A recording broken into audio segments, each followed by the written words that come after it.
రాష్ట్రంలో 5 సంవత్సరాలు ఆయన అధికారం పాదయాత్ర చేసి వచ్చిన తర్వాత 5 సంవత్సరాలు ఆయన చేసే పాదయాత్రలో అన్ని సమస్యలు తెలుసుకొని ఈరోజు అధికారంలోకి వచ్చిన ఏ సమస్య చేశాడనేదే నేను అడుగుతున్నాను.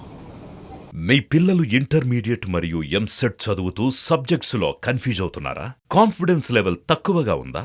రిపీటెడ్ మిస్టేక్స్ చేస్తున్నారా? అయితే మీకోసమే ఉంది రైజ్ యాప్.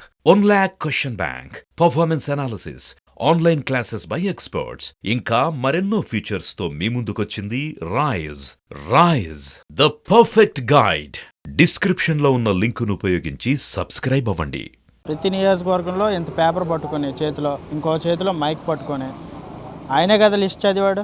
ఏ సమస్యలు ఉన్నాయి, రిజర్వాయర్లు పూర్తి అవ్వలేదు, రోడ్లు పూర్తి అవ్వలేదు, హాస్పిటల్లో మౌలిక వసతులు పూర్తి అవ్వలేదు, గవర్నమెంట్స్ కాలేజీలో వసతులు లేవు, బెంచెస్కి విద్యార్థులకి స్కాలర్షిప్లు సరిగ్గా లేవు, నెక్స్ట్ బస్ పాసులు లేవు, బస్ పాస్ సౌకర్యం తగ్గిస్తానన్నాడు, ఛార్జెస్ తగ్గిస్తానన్నాడు, బాదుడి కార్యక్రమం బాదుడే అని అరిచి ఈ కరెంట్ ఛార్జీల మీద గలమెత్తిన వ్యక్తి ఈరోజు అన్నీ కూడా రాష్ట్ర ప్రయోజనాల దృష్టిలో పెట్టుకోకుండా ఆయన సొంత రాజకీయ ప్రయోజనం కోసం, కేసులు నిలబెట్టుకోవడం కోసం ప్రజల యొక్క మనోభావాలను దెబ్బతీసి హామీలన్నీ కూడా నెరవేర్చకుండా ఈరోజు అవన్నీ కూడా పక్కదారి పెట్టి ప్రజాస్వామ్యాన్ని దుర్వినియోగం చేసి ఈ పెట్టుబడిదారులు వీళ్ళందరినీ కూడా వెనక్కి పంపించేసి మొత్తం కూడా ఇవన్నీ లూటీ చేసే పరిస్థితి. రాష్ట్ర సంపద అంతా కూడా లూటీ అయ్యింది.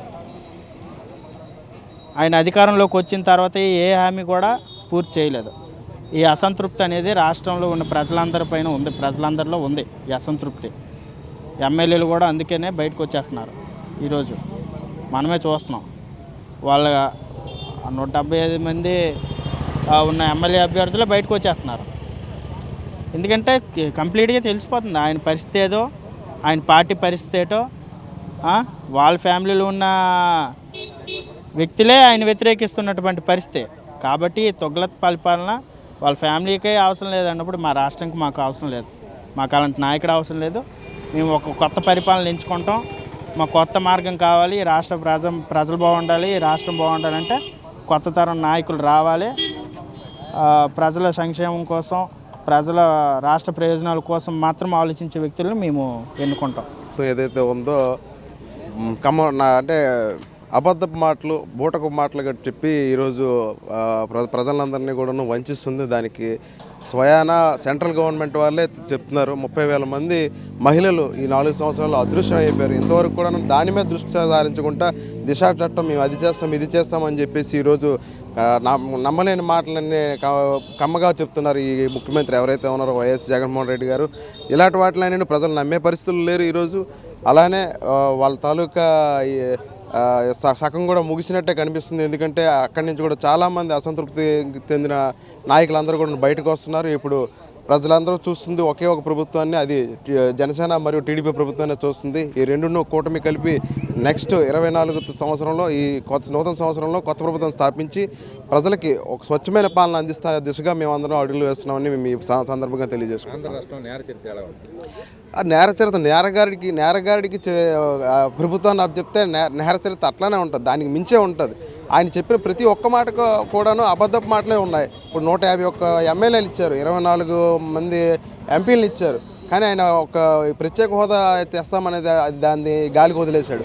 అలానే ఈరోజు మద్యం వచ్చేసి పూర్తిగా నిషేధిస్తానని చెప్పేసి అన్నాడు, కానీ దాన్ని క్యాష్ చేసుకునే విధంగా ఆయన తాలూకు కార్యాచరణ ఉందో తప్పితే కానీ మాట్లాడిన ప్రతి మాట కూడాను బూటకు మాటలే ఉన్నాయి తప్పితే కానీ ఇలాంటి మాటలు ప్రజలు నమ్మే ప్రసక్తులు లేరు. అసలు అంత దరిద్రమైన పాలన నా చిన్నప్పటి నుంచి కూడా ఎప్పుడు చూసి ఎరుగుంటారు ఎవరు కూడా, నాతో సహా అది చెప్తున్నాను, ఈ సందర్భంగా తెలియజేసుకుంటున్నాను. అయితే నెక్స్ట్ ప్రజలు ప్రభుత్వం మీద వ్యతిరేకత ఉన్నారు.